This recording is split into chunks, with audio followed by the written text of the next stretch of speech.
El día de hoy nos acompaña la jueza Cristel Solorio, pionera en la implementación del nuevo sistema de justicia laboral, jueza de la primera generación de juezas y jueces laborales en nuestro país. El día de hoy nos hablará un poco de su vida profesional y personal. Disfrútenlo y bienvenidos todos. Hola, ¿cómo están? Bienvenidos a un nuevo capítulo de Deseos Laboralistas. Como lo saben, un espacio creado para que entre amigos podamos platicar de cuáles son nuestras afinidades con el derecho laboral y, por supuesto, algunas historias personales, profesionales sobre este tema tan bonito que es el derecho del trabajo. El día de hoy nos acompaña una gran amiga como invitada, Cristel Solorio, compañera de generación, compañera de cargo y incluso actualmente hasta compartimos algunas cosas en nuestro centro de trabajo, ¿verdad? Bienvenida, amiga, ¿cómo estás? Muchas gracias, amigo. Muy bien, gracias. Saludo con mucho a todo tu auditorio y muchas gracias por la invitación. Pues mira, estás en tu casa primero. Gracias. Siéntete con la total confianza como siempre lo haces. No te quiero decir confianzuda ni confianzona, pero siéntete con total y absoluta confianza. El día de hoy quiero que las personas que nos van a oír y escuchar en esta ocasión, pues conozcan también un poquito más de ti, de tu vida, quién eres. Así que para aquellas poquitas personas que todavía no la conozcan, a ver, cuéntanos, ¿no? ¿Dónde naciste? ¿Dónde creciste? ¿Qué estudiaste? ¿Y dónde estás actualmente? Bueno, pues mira, yo nací aquí en la Ciudad de México, soy la hija mayor de 3 hijos, bueno, tengo 2 hermanos que son menores que yo. Crecí en la Ciudad de México, en la colonia Jorge Negrete, que es una colonia popular que está en las faldas del Cerro del Chiquihuite. Ahí pasé toda mi infancia y pues bueno, estudié la carrera más bonita que puede existir, que es el derecho, ¿no? Es una carrera muy sensible a las necesidades de las personas y la verdad, pues bueno, el derecho laboral que actualmente es mi pasión. Me enamoré de la materia laboral. Ya llovió. Excelente, muchas gracias. A ver, ¿y en qué alcaldía, en aquel entonces delegación, se encuentra ese lugar donde tú naciste, donde tú creciste? Es la alcaldía Gustavo Madero. ¿Allá por el norte? En el norte, sí. Rumbo al reclusorio norte está la colonia donde yo crecí. Podemos decir que ambos somos norteños, entonces. Exactamente, yo soy del norte de la ciudad y tú eres de Chihuahua. Así es. Gracias, amiga. Entonces estudiaste Derecho. Y actualmente, vamos a ver desde cuándo, pero actualmente tú eres una especialista en Derecho Laboral, no solamente en una cuestión de grado académico, sino porque ese es el giro que le has dado al ejercicio de tu profesión. ¿Desde cuándo te gustó el Derecho del Trabajo y cuándo dijiste yo voy a ser laboralista? Uy, pues desde que estudié en la universidad. Ya sé, más de 18 años con esta materia. Lo que pasa es que, bueno, pues soy tragaños, yo creo. Sí, pero desde la universidad, fíjate que tuve un maestro que me enamoró del derecho laboral, el licenciado Jesús González Barragán, a quien por cierto le mando un cálido saludo, si es que pues llega a ver este programa, por supuesto que seguramente claro que lo va sí, a ver, es para porque laboralistas. tiene mucho alcance, exactamente, y si no, se lo voy a mandar directamente a su celular. Okay, perfecto. Sí, él tenía una forma muy particular de dar clases, ¿no? Que me enamoró de la materia laboral. Y luego, desde el segundo semestre de la carrera, un tío mío que pues es abogado, yo soy la primera abogada de mi familia nuclear, pero tenía un tío que es abogado y él me presentó con el presidente del Tribunal de Conciliación y Arbitraje de Toluca, porque yo estudié la carrera en la UAM, en el campus Toluca. Okay. Ya te platicaré también esa historia, pero llegué a hacer prácticas, ¿no? Como a empaparme de la práctica, porque él siempre me decía, tienes que combinar la práctica con la teoría. Si no, te vas a tardar 5 años estudiando la carrera y otros 5 años en aprender en la práctica. Eso de verdad que me ayudó muchísimo y me abrió muchísimas puertas. Y entonces empecé a practicar en un tribunal de conciliación y arbitraje. Y bueno, pues ahí terminé enamorándome de la materia laboral. O sea, empezaste primero en burocrático. Sí. Y luego después te pasaste en algún momento al apartado A. Exactamente, sí, de ese tribunal, como pues nunca tuve una oportunidad, o nunca me dieron una oportunidad laboral cuando yo terminé la carrera, Entonces me fui a trabajar a la Procuraduría de la Defensa del Trabajo, también del Estado de México. Justicia burocrática, justicia local y en algún momento antes, obviamente, pero actualmente estás en lo federal. ¿Cómo fue este transitar? Bueno, pues yo trabajaba en la Procuraduría de la Defensa del Trabajo del Estado de México. Ahí hice pues mi primera práctica como litigante, ¿no? Digamos ya con un nombramiento, y representaba a trabajadores, ¿no? Después de 5 años se dio la oportunidad de trabajar en la Junta Federal de Conciliación y Arbitraje como dictaminadora, en una contratación que hizo la Junta Federal para abatir, por cierto, un rezago de asuntos que tenían pendientes de laudo en ese entonces, y así fue como yo llegué a la Junta Federal. Todos necesitamos una crisis en nuestras vidas para que llegue a nuestra oficina y abata el rezago de sentencias pendientes por dictar. Claro, sí, llegaste a la Junta Federal. A ver, cuéntale un poquito a las personas que a lo mejor no están tan empapados con cuestiones o términos muy jurídicos, pero que sí, sin duda alguna, han escuchado que antes había juntas de conciliación y arbitraje, que era muy común, ¿no? Trabajadoras y trabajadores. En los centros de trabajo incluso se escuchaba o se escucha seguramente, no, vete a la junta o llévatelos a conciliación, llévatelos a conciliación y arbitraje para demandar. Y en algún momento esto cambió porque los resultados pues no eran los esperados por muchas razones, por muchas, jurídicas, estructurales, sociales, pero el resultado no se dio como se esperaba para la justicia laboral, a diferencia de otras materias como la civil, la penal. Todas fueron evolucionando con el paso del tiempo y algunas particularmente se quedaron un poquito atrás, como el derecho agrario y el derecho del trabajo, con tribunales administrativos, o sea, que provienen pues del Poder Ejecutivo y son un brazo pues del Poder Ejecutivo. Y en algún momento pues esto fue duramente criticado, los resultados y también quizá la falta de independencia de uno de los poderes para poder impartir justicia, pues como es la finalidad, ¿no? De manera imparcial y también independiente. Ahora. Claro, pues sí, como tú lo dices, he tenido la fortuna de vivir estos dos sistemas de justicia laboral y bueno, pues justamente este cambio viene de un diagnóstico. ¿Qué fue? ¿Cómo les pudieras contar a las personas que nos escuchan cómo se vino este cambio que dio lugar a la creación de tribunales laborales locales y federales y que tú eres parte precisamente, formas parte de una generación de quienes fueron las y los fundadores, pioneros en el nuevo sistema de justicia laboral? Diagnóstico previo que se hizo en el año 2015 sobre el sistema de justicia laboral en nuestro país. Recuerdo que estando en la Junta Federal, a mí me tocó vivir esos diálogos de justicia cotidiana a través de los cuales se da este diagnóstico. Es decir, el gobierno lo que hizo es preguntarle a los trabajadores a través de sus sindicatos, a los litigantes, a los patrones, ¿no? A los propios operadores jurídicos de la Junta Federal, pues cuáles consideraban ellos que eran los defectos del sistema, porque pues en las juntas de conciliación no es un secreto que los asuntos laborales pues duraban de 5 a 6 años por la carga de trabajo, o sea, realmente la estructura ya no era suficiente, ¿no? El personal que se tenía no era suficiente para abatir toda la carga de trabajo. Entonces, le preguntaron a diferentes sectores, ¿no? Esto se llamó Diálogos de Justicia Cotidiana y fueron organizados por la UNAM y por el CIDE.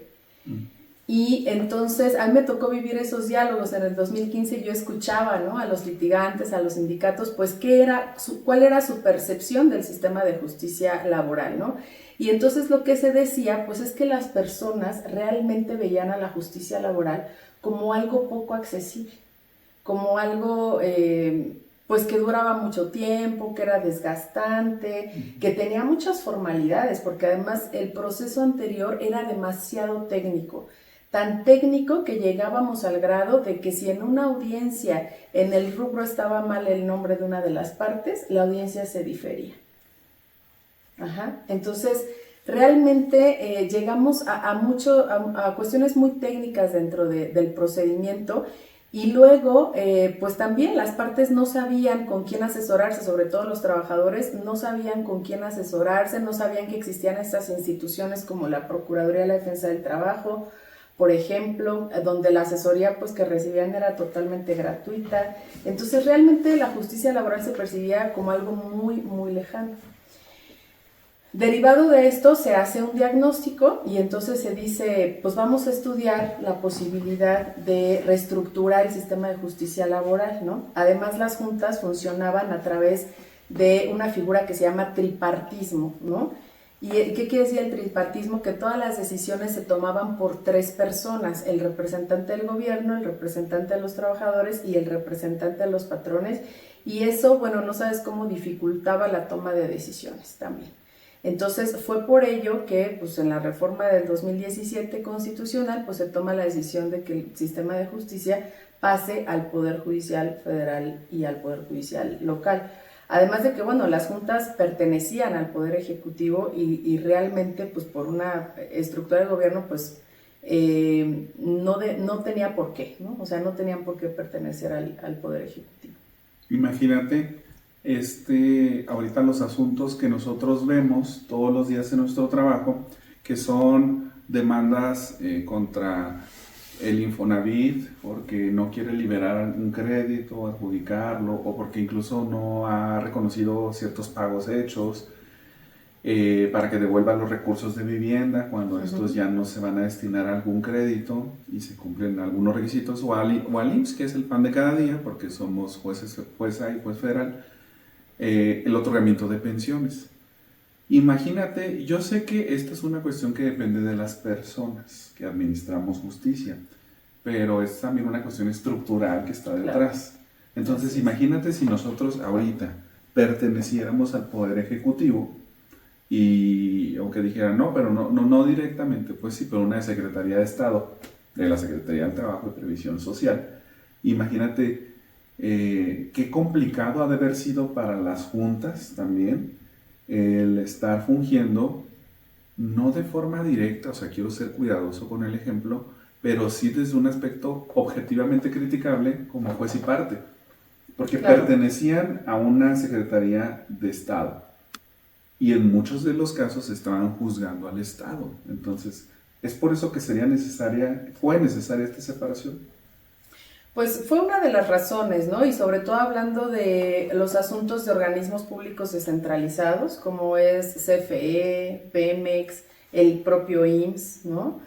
Que bueno, sabemos que dependen de presupuestos públicos. Sin embargo, es importante resaltar que también en la Junta Federal de Conciliación y Arbitraje sí había imparcialidad para resolver los asuntos, aunque claro, fueran de estos organismos públicos descentralizados. Claro. El problema era más bien en la ejecución de los laudos, porque no les podías embargar, ¿no? O sea, no podías llegar al CFE y embargarles las sillas, los escritorios y todo lo que tenían, ¿no? Entonces, realmente la ejecución del laudo es la que se venía muy complicada, pero sí había imparcialidad al momento de resolver.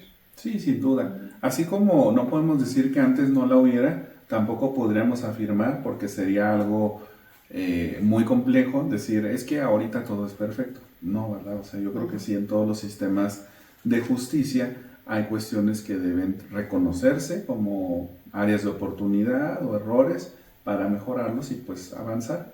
Y ahora que se crearon los tribunales laborales, cuéntanos cuándo empezaste tú como jueza laboral. Yo empecé el 18 de noviembre de 2020, fecha histórica, por cierto. Sí, la tengo en el corazón también. Yo también, sí, claro. Sí, en el 18 de noviembre de 2020, y la verdad es que para mí fue algo increíble porque yo no me imaginaba que iba a estar en la primera fila de la implementación del nuevo sistema de justicia laboral. O sea, imagínate que yo trabajé en la Junta Federal, escuchaba los diálogos por la justicia cotidiana y todo, y cuando se dio todo esto, yo dije, qué bueno, o sea, ojalá esto sirva para que el sistema de justicia laboral realmente cambie. No porque las juntas estuvieran demasiado mal, en realidad yo trabajé en la Junta Federal y hacíamos un esfuerzo realmente sobrehumano por Sí. sacar el trabajo, como lo hacemos ahora en el Poder Judicial de la Federación. Pero bueno, no era suficiente, o sea, no era suficiente la gente que se tenía para abatir toda esa carga de trabajo. Y yo cuando vi la posibilidad de que el sistema de justicia pasara al Poder Judicial, pues entonces me emocionó, o sea, porque yo dije, ya va a haber más justicia para las personas, ¿no? O sea, se va a resolver más rápido y todo.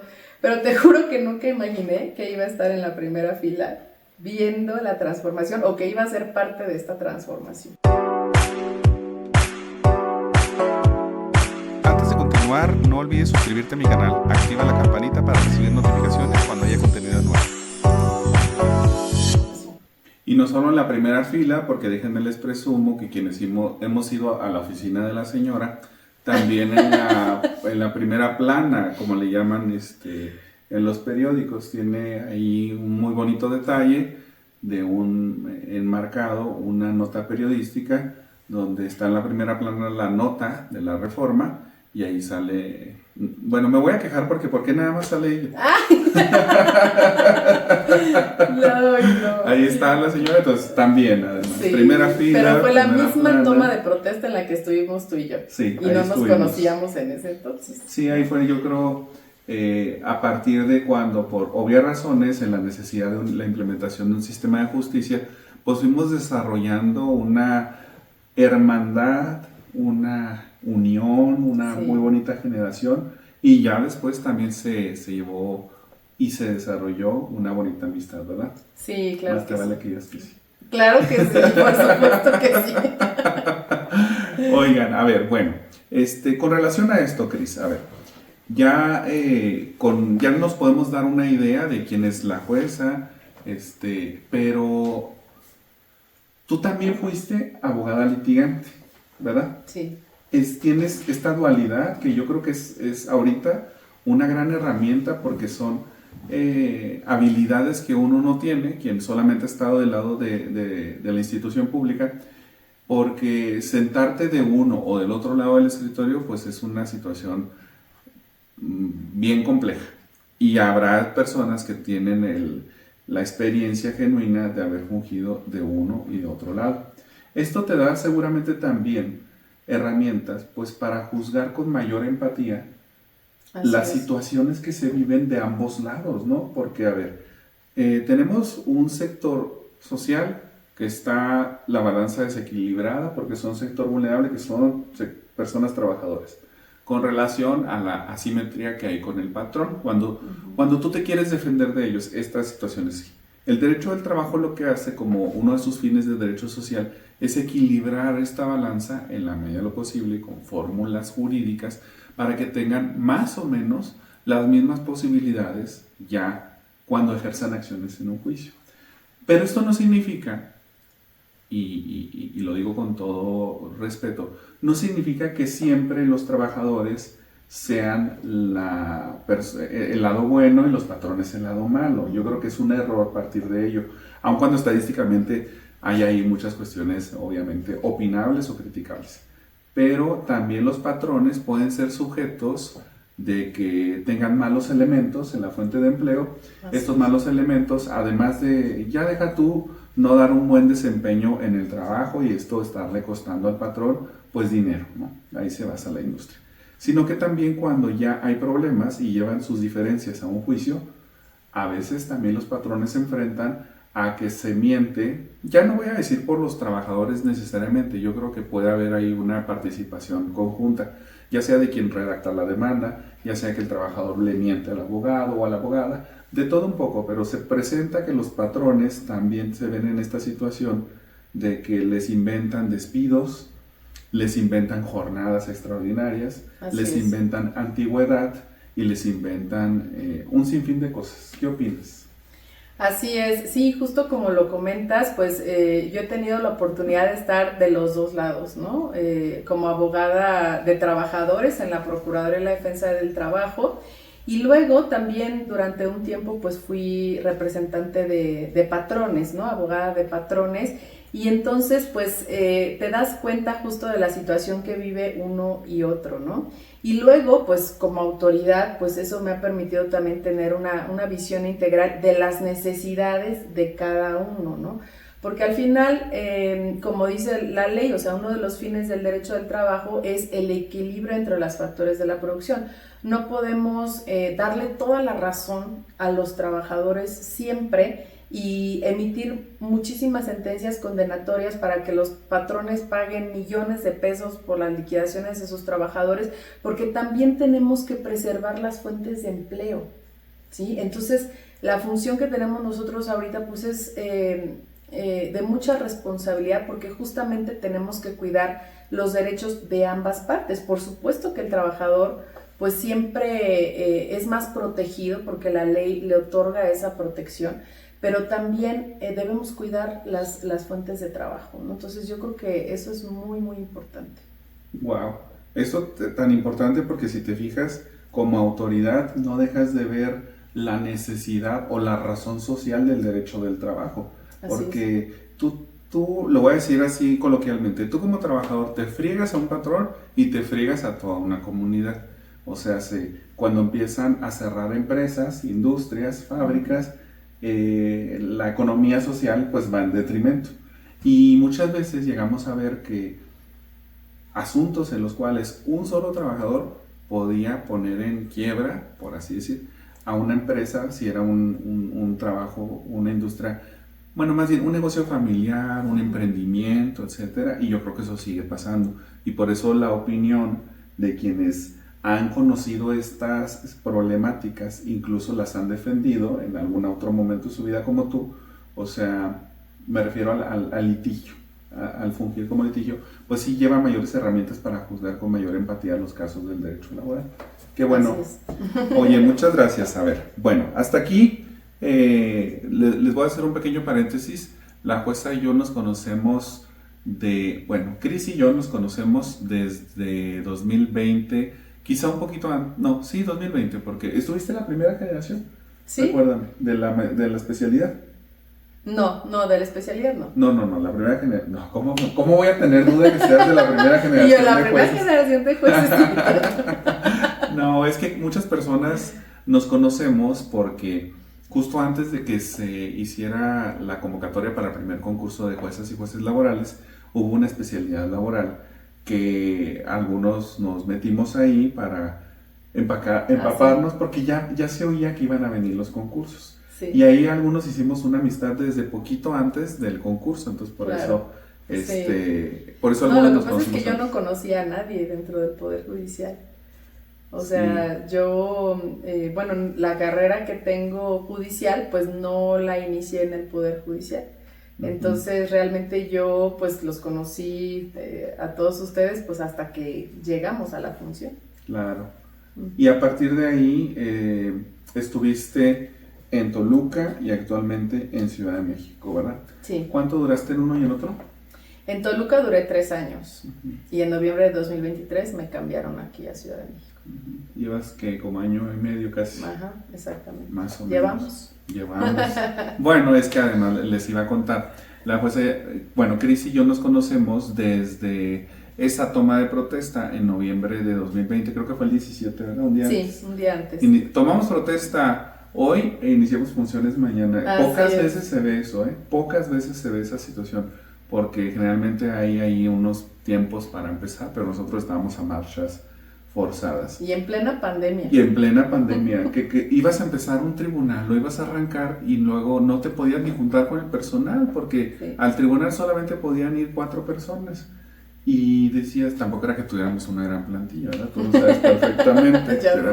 Eran plantillas pequeñitas.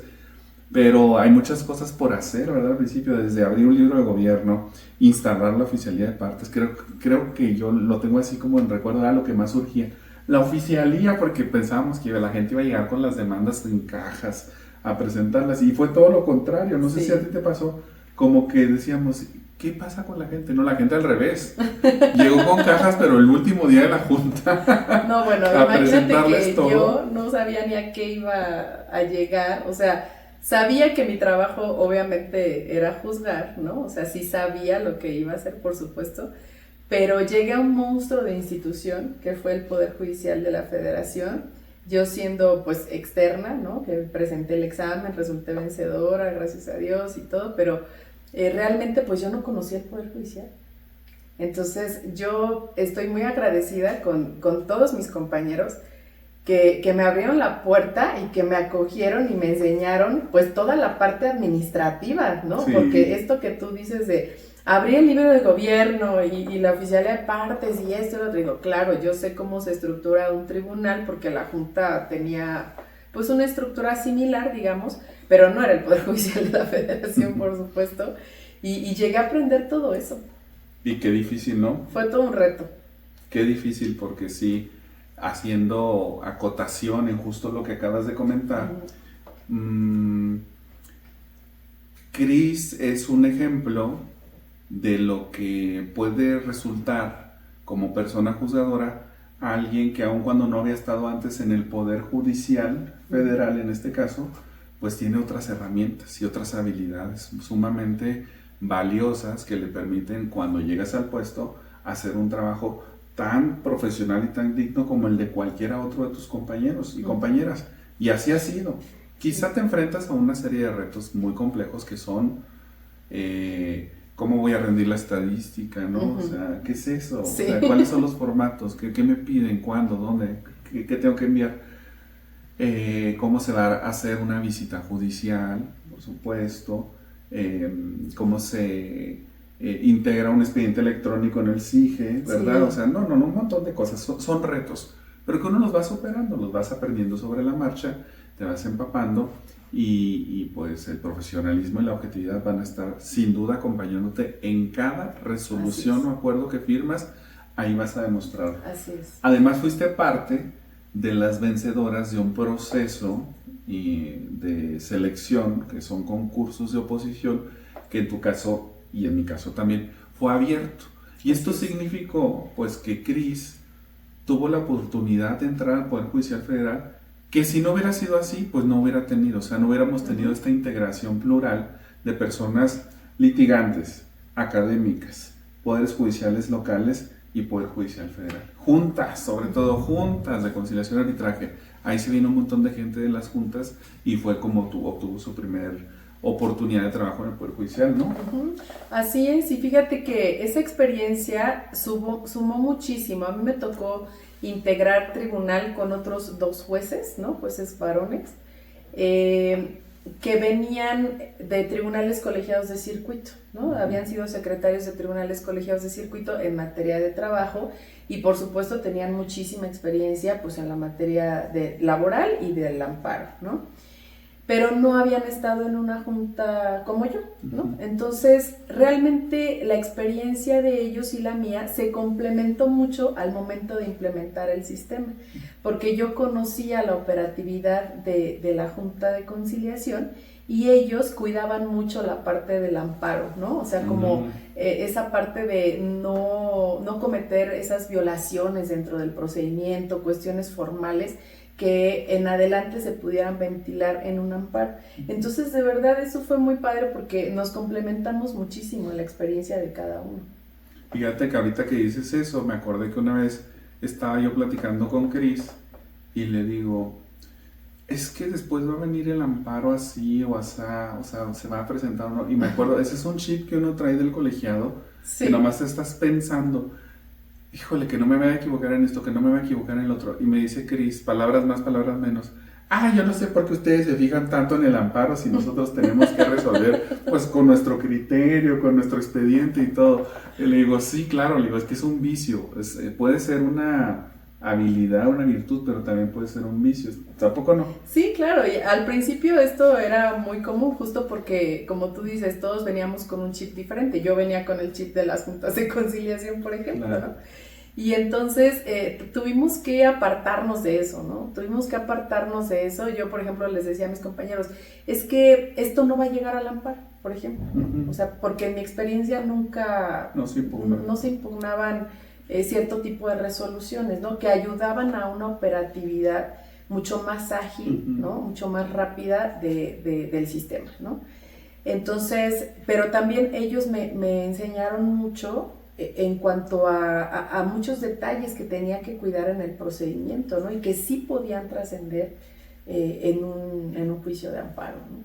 Totalmente. Entonces, Y fíjense que sí influye, porque cuando me dice Cris eso en aquella ocasión, le digo, es que sí, tienes toda la razón, porque a ver, como juezas y jueces, pues hay que hacerse cargo de tus resoluciones.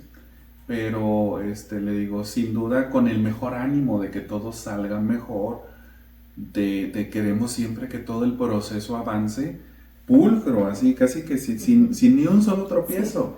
Pero eso es muy complejo, o sea, realmente no es tan posible, ¿verdad? Y es lo malo, porque ese es otro vicio, es lo malo, que también no son pocos los casos que se cuentan de la labor jurisdiccional en la cual los colegiados nada más están viendo a ver precisamente ese tropiezo para decir, violación procesal.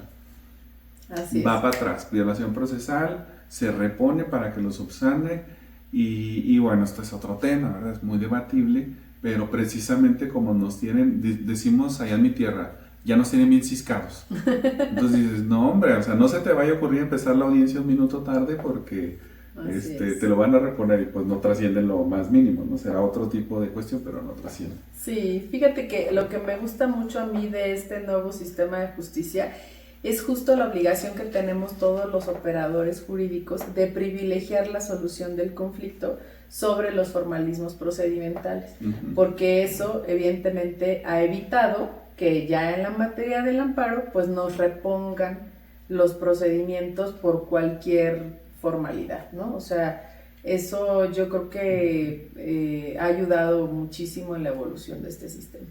Y luego imagínense, aquí la señora es la titular del 16 Tribunal Ciudad de México y yo el del 17. Me ganó. Y entonces, visto así, resulta que cuando empezamos funciones aquí en la Ciudad de México llegamos juntitos de la mano, así, tal cual, así llegamos. Así es. Pues nos dieron la noticia que a lo mejor pudiera parecer así como una mala noticia, pero realmente no lo es. Nos dijeron, ustedes dos van a compartir una sala de audiencias y esa sala de audiencias pues háganse garras porque es para los dos y no hay los dos tribunales, y no hay recursos para hacer, ni espacios, sobre todo espacios, para poner una sala a cada quien. Y además la sala nos la robamos del tribunal colectivo. Entonces, sí, literal. Tal cual, llegamos y les dijimos, esta va a ser para nosotros. Bueno, dijo así el consejo y ya ahí nos las puso a disposición.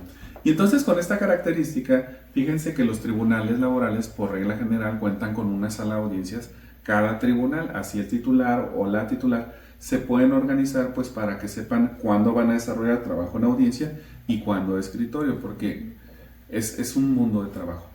Y a veces nos pasa que la señora se tarda, no te creas, que yo me tardo en mis audiencias y hago esperar a Cris. Y Cris tiene que pasar, pero es una dilación justificada, ¿no? Porque pues no puedes medir muchas veces. Imagínate que por eso dijeran, es que no empezó a tiempo, que se reponga el procedimiento. Sí, ¿te imaginas? No.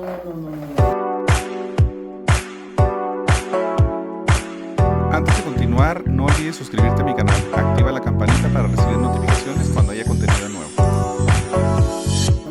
O sea, y bueno, en la junta, por ejemplo, no se llevaban las audiencias en una sala como las que tenemos nosotros en el Poder Judicial. Era, o sigue siendo, porque bueno, siguen funcionando, una barandilla de audiencias. Y entonces ahí los litigantes estaban parados detrás de la barandilla esperando su turno. Y quien llevaba la audiencia era la mecanógrafa, ¿no? Entonces, y bueno, acompañaba al secretario de acuerdos, quien acordaba y demás, pero a veces ya eran tantas las audiencias que se señalaban dentro del mismo horario que la gente tenía que esperar 1 hora o 2 horas para que su audiencia se llevara a cabo. Entonces, y a veces si se excedía el tiempo, los litigantes sí pedían que se certificara, ¿no? Que se certificara el tiempo y que le señalara nueva fecha, porque la audiencia ya no se estaba llevando dentro de la hora a la que fue señalada.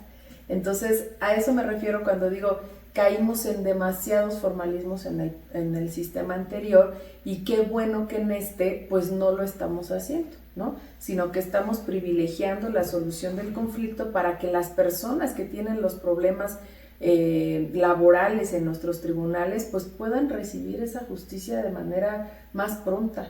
Totalmente, porque precisamente ahí radica el que nos pongamos a ver en qué trasciende una cosa y en qué trasciende otra. Y de lo que dijo Cris, yo les pongo el ejemplo. ¿Qué será mayor perjuicio?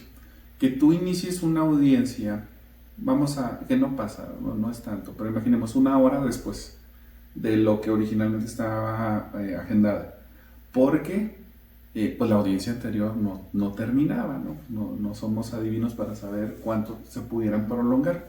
No terminaba la otra audiencia y ahí está. En este ejercicio donde tenemos que ponderar pues la menor afectación posible, pues que sería mejor, ¿no? El ejemplo que tú pones, pues que inicie tiempo después, o que ahí te encargo cuando te la reagendaban, porque a lo mejor ahorita estamos marzo del 2025 y decían, pues es que no empezó a tiempo, y lo llevan a dar la hora de salida al personal, que también es básico que se respeten también sus tiempos, y que le dijeran, bueno, le vamos a dar nueva fecha. ¿Para cuándo? Para mayo. Ah, perfecto, pues no me tocó tan lejos, no, del 2026. Ah, o sea, dices, no, bueno. No era tanto. No, bueno, no, a lo mejor, es que dependía mucho de la entidad, ¿no? Donde te encontraras, porque había lugares donde había muchas juntas y había lugares donde había una sola.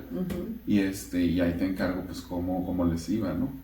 Sí, así es. Y fíjate que a los abogados litigantes también les ha costado trabajo transitar al nuevo sistema, ¿eh? O sea, porque lo mismo, así como tú y yo veníamos con el chip puesto de los lugares donde estábamos trabajando antes, pues lo mismo, los litigantes pues traen el chip de lo que son las juntas, ¿no? Y donde han litigado durante muchos años además. O sea, yo conozco pues despachos de abogados que tienen muchísimos años trabajando y lo único que conocen son las juntas de conciliación, ¿no? O sea, son especialistas en materia laboral, y también les ha costado trabajo transitar junto con nosotros a este nuevo sistema, por ejemplo, hablando del papel, ¿no?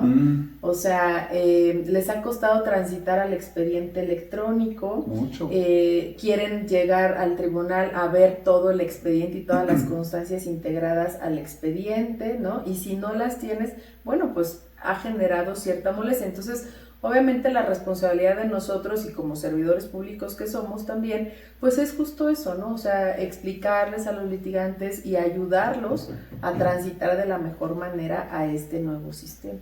Claro, ahí te encargo también cuando te piden copias, ¿no? Porque sí, luego también es materia, es causa o motivo de molestia, porque te dicen, quiero copias de todo lo actuado. En un proceso tradicional uno dice, expídensele a su costa.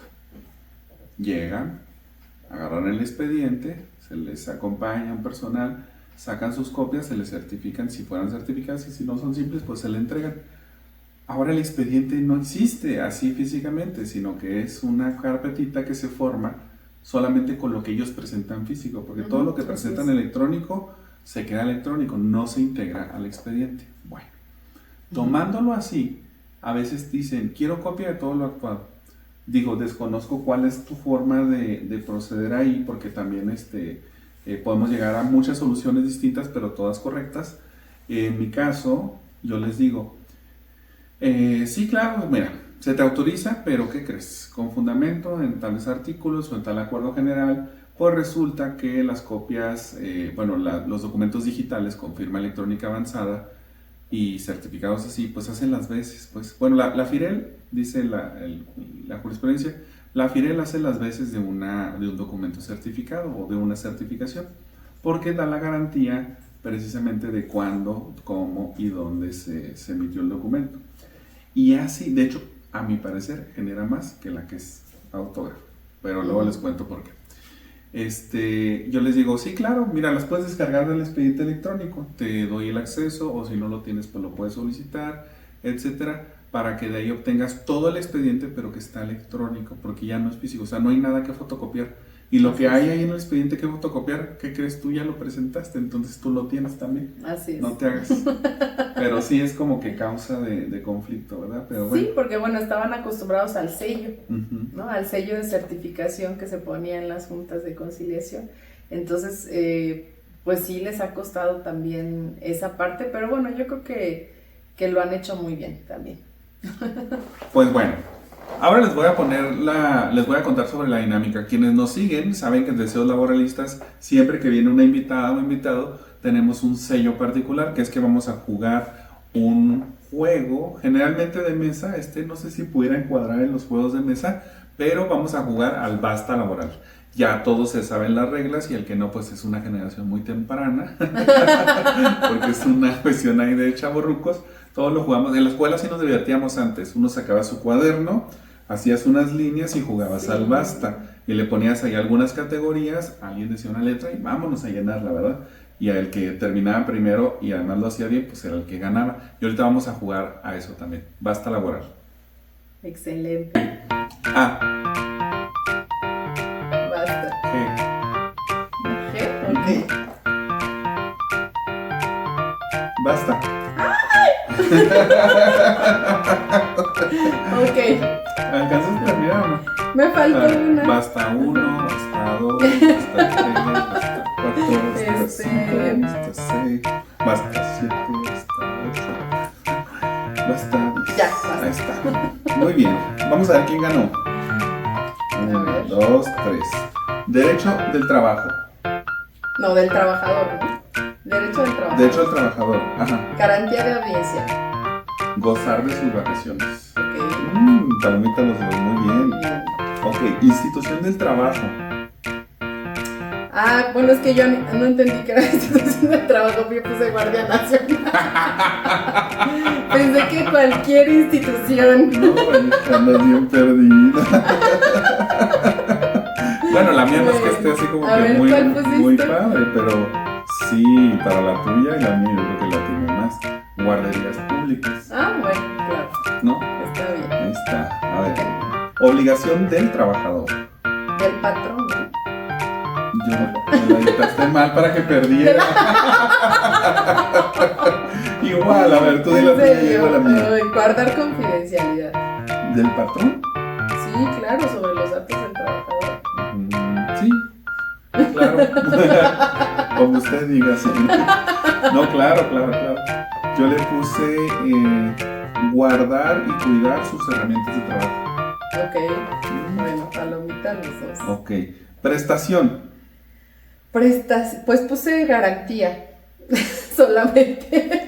Eso está mal, ya perdió. Eso No está se me mal. ocurrió Esa no es una otra. prestación. Gastos médicos mayores. Ah, claro. Bueno, pero es seguro de gastos médicos mayores. Pero, Que conste. Que da igual, conste. da igual. Media, ¿no? Profesión. Gerente. Guardia de seguridad. Ah, Son más bien puestos, Súper, pero empates. adecuadas. No. Ustedes juzguen y ya nos dicen quién ganó. ¿Cuál les pareció mejor? Muchas gracias, Cris. Pues muchas gracias, la señora perdió, yo gané, usted Ay. mismo. No te creas. bueno, solo Muchas porque es tu gracias por programa estar. te doy la victoria. Oye, Cris, pues muchísimas gracias. Has estado por acá, te diste un tiempo en tu agenda. Esta es tu casa, obviamente, yo creo que ya lo Muchas sabes. gracias. Ya ha venido otras veces la señora, pero para otros motivos. Siempre tienes abiertas las puertas de aquí de tu casa.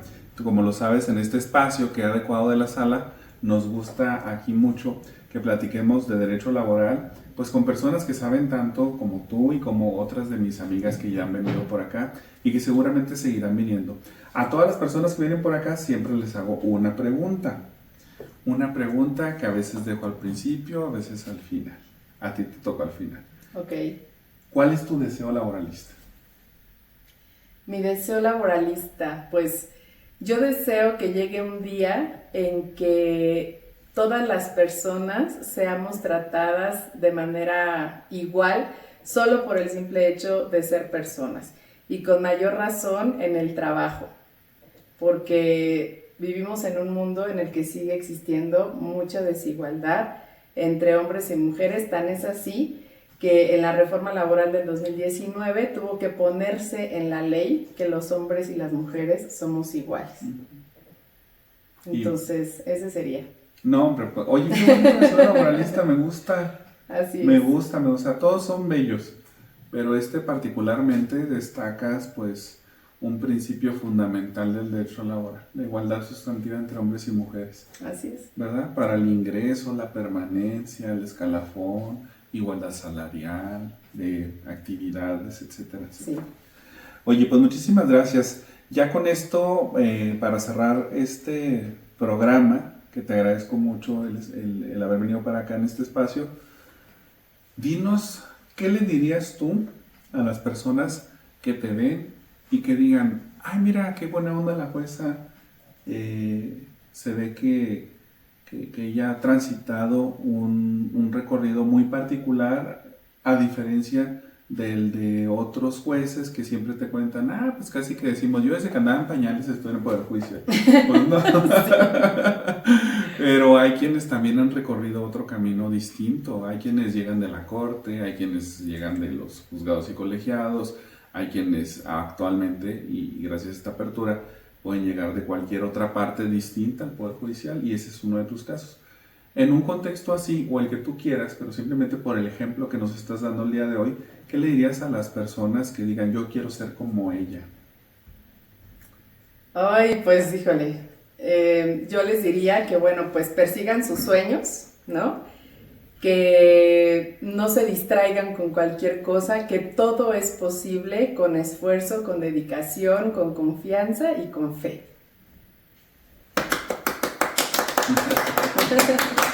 Cris, muchísimas gracias. Esta es tu casa. Gracias. Muchas gracias a todos. Muchas gracias a todos.